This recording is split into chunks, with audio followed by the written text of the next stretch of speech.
ආයුබෝවන් හපුතලේ කිව්ව ගමන්ම මතක් වෙන තැනක තමයි අද ඉන්නේ. හපුතලේ පාරේ ඉඳලා කිලෝමීටර් 2ක් වගේ දුර ආවහම තමයි අපිට මේ එඩිසන් බංගලාව හම්බ වෙන්නේ. තංගමලේ අබේ භූමියේ තමයි මේ එඩිසන් බංගලාව පිහිටලා තියෙන්නේ.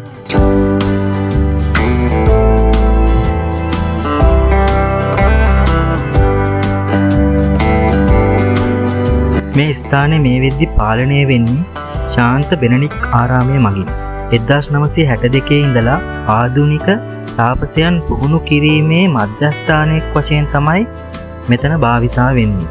මේ එඩිසන් බංගලාවේ නිර්මාතෘවරයා වන්නේ සර් තෝමස් වික්ටර් විලියම්. ඔහු ලංකාවට පැමිණෙන්නේ 1887 දී. බොගවන්තලාව ඇල්ලබද්ද වතුයායේ පුහුණු පාලකවරයෙක් වශයෙන් තමයි ලංකාවට මෙයා එන්නේ. ඔහු ලංකාවට එන විට පවුන් 10ක වගේ සුළු මුදලක් තමයි අතේ තිබුණා කියන්නේ.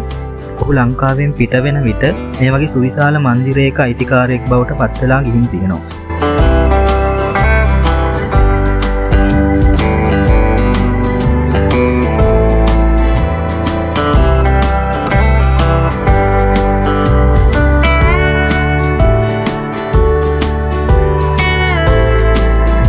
මේ තැනට මේ ඉංග්‍රීසි නමක් ලැබුණේ කොහොමද කියලා ඔයා බලනවා නම් මේ තෝමස් වික්ටර් ඉංග්‍රීසි ජාතිකයෙක්.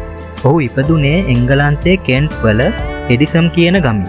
එංගලන්තයේ ඔහුගේ ගම්මානයේ තියෙන දේශගුණයට සමාන දේශගුණයක් හොයන ගමන් තමයි ඔහු ඉඳලා තියෙන්නේ. ඒ වෙලාවේ තමයි මේ තංගමලේ ප්‍රදේශයේ මේ ස්ථානය හම්බ වෙලා තියෙන්නේ. තමන්ගේ වාසස්ථානයේ බවට පත් කර ගැනීමට සුදුසු තැනක් කියලා ඔහු හඳුනගෙන 1931 දී තමයි මේ මන්දිරය හදලා ඉවර කරලා තියෙන්නේ. ඔහුගේ ගමේ නම වන එඩිසන් කියන නම තමයි මේ මන්දිරයට දාලා තියෙන්නේ.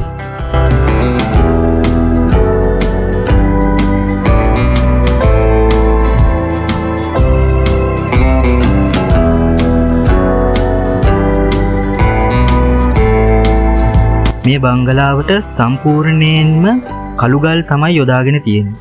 වහලයට තේක්ක දව යොදාගෙන තියෙනවා. නිරන්තරයෙන් මේ බංගලාව විශේෂ සැලකිල්ලක් දක්වමින් නඩත්තු කටයුතු සිදු කරන හින්දා තමයි අද මේ තත්ත්වයට බලා ගන්න පුළුවන් වෙලා තියෙන්නේ. තට්ටු දෙකක් තියෙන මේ බංගලාවේ උඩ තට්ටුව හදලා තියෙන්නේ සොල්ද රේඛ ආකාරයට. පහළ තට්ටුවේ කාමර 25යි, ඉහළ තට්ටුවේ කාමර 12කුයි මේ බංගලාවේ තියෙනවා.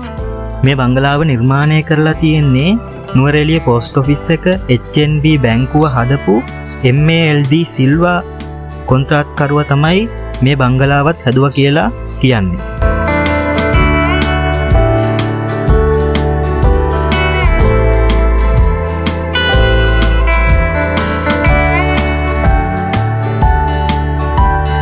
තවත් විශේෂම දෙයක් තියෙනවා.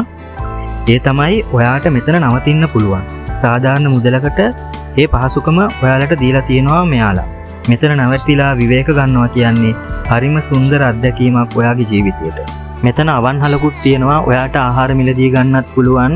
ඒ වගේම මෙයාලම නිෂ්පාදනය කරන කෝඩියල් ජෑම් සෝස් වගේ නිෂ්පාදන ඔයාට මිලදී ගන්නත් පුළුවන්.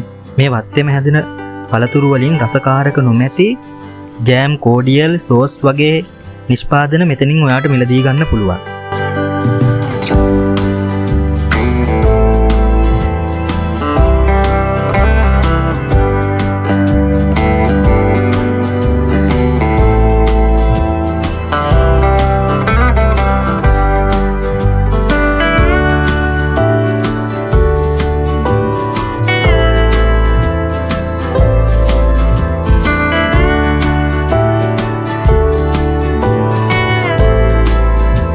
එදදාස් 961 දී කතෝලික සභාවේ ශාන්ත බෙනඩික් පියතුමන්ලා මිලදී කරගෙන මේ තැන තාපස ආරාමයක් විදිහට භාවිතා කරන හින්දා තමයි අපිට මේ බංගලාව මේ විදිහට දැක බලා ගන්න හම්බ වෙලා තියෙන්නේ.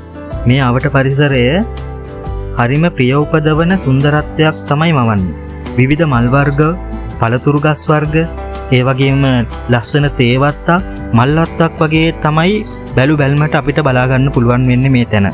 තංගමලේ රක්ෂිතයේ තියෙන මේ බංගලාවට අක්කර 10ක් අයිති. තංගමලේ කියන්නේ රත්තරන් කන්ද. ඒ නම මේ ප්‍රදේශයට හොඳටම ගැලපෙනවා. ඒ තරම්ම හරිම ලස්සනයි.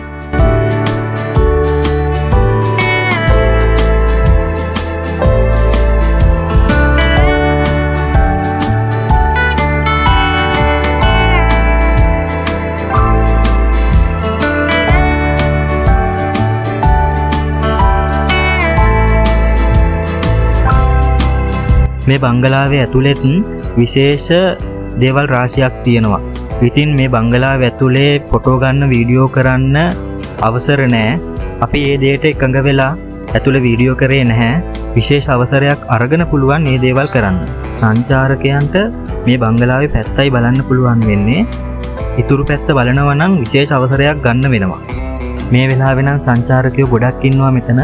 වීඩියෝ කරගන්නෙත් හරිම අමාරුයි. ලංකාවේ අය වගේම විදේශිකයනුත් මෙතන ගොඩක් ඉන්නවා.